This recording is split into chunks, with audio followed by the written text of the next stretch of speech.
Interview के दौरान पूछे गए क्वेश्चंस में एक कॉमन क्वेश्चन आपके हॉबी के रिगार्डिंग होता है, जिसमें interview panel different different words में डिफरेंट डिफरेंट सेंटेंसेज में आपसे ये क्वेश्चन पूछता है। जैसे कि अगर स्ट्रेट फॉरवर्ड पूछेगा तो आपकी हॉबी क्या है, या फिर फ्री टाइम में आप क्या करना पसंद करते हैं, आपकी रुचि क्या है। इस प्रकार से अलग अलग चीज़ों से एक कॉमन क्वेश्चन हॉबी के रिगार्डिंग आपसे पूछा जाता है।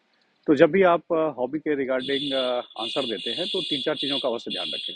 सबसे पहली चीज़ तो ये होती है कि हॉबी को लेके कैंडिडेट इसे काफ़ी नेग्लेक्टेड रखते हैं, इग्नोर करते हैं कि इसमें कुछ भी बोल देंगे। लेकिन दिक्कत ये आती है कि जब आपके इंटरव्यू पैनल में बैठा बैठा मेंबर में से कोई एक ऐसा मेंबर हो और जो आपने हॉबी बताया और उन्हें उसकी अगर अच्छी नॉलेज होती है तो वो काफ़ी डेप्थ में आपसे फिर क्वेश्चन पूछेंगे।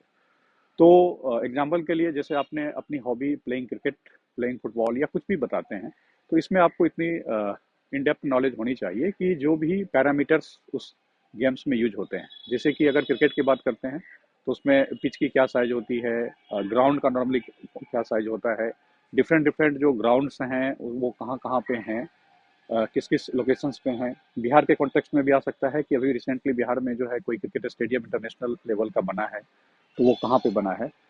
या फिर जो रिसेंटली कुछ टूर्नामेंट्स हुए हैं, वर्ल्ड कप हुए हैं, या फिर डिफरेंट डिफरेंट जो रैंकिंग्स होती है प्लेयर्स की, तो इसकी नॉलेज आपको अच्छे से होनी चाहिए।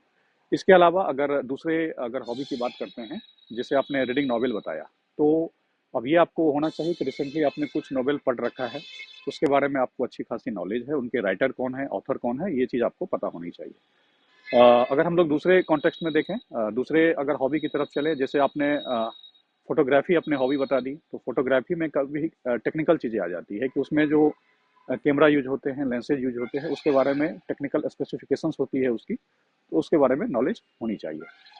अब हम लोग ये देखते हैं कि इसका क्या फ़ायदे होते हैं। अगर आपने हॉबी की अच्छी तैयारी कर रखी है, तो उसको किस प्रकार से आप दूसरे कॉन्टेक्स्ट में दूसरे तरीके से यूज़ कर सकते हैं।